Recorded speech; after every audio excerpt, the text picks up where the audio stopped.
En voici la lecture. Bon, je l'ai intitulé Hugo Pratt, L'amitié mystérieuse.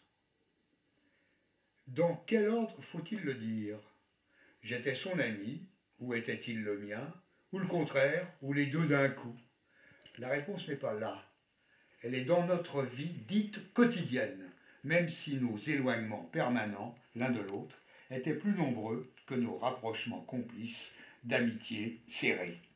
Nous avions constamment des rendez-vous à l'avance, tenus ou reportés, jamais lâchés, en des lieux connus de chacun, visités et investis, avant de se connaître.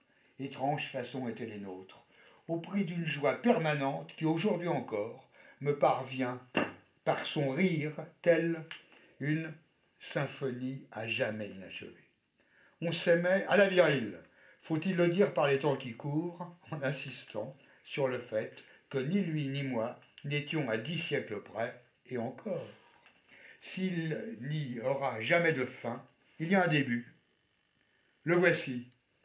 Il demeurait à Paris, rue François le Regratier, l'un des associés entrepreneurs des ponts du Royaume de France sur l'île Saint-Louis. Une rue récente pour nous, puisqu'elle date du début du XVIIe siècle, initiative d'Henri IV pour relier l'île à la rive droite. On est prévenu.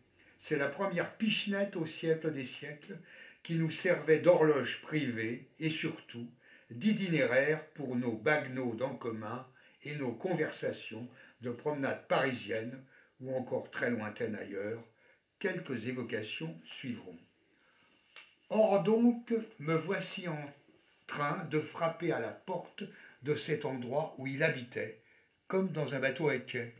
La porte s'entr'ouvre, je mets le pied par l'entrebâillement pour empêcher qu'elle me claque au nez, au cas où le regard qui m'observe déciderait de juger ma venue inopportune.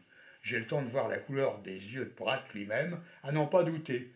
Je les ai vus bleu-violet, exagérément.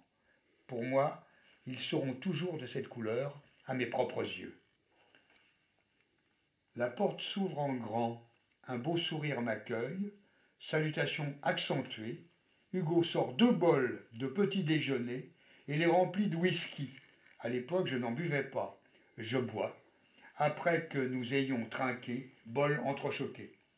Dans un coin, j'entrevois Patricia Zanotti, toute jeune, toute belle, qui nous observe sans jamais s'approcher.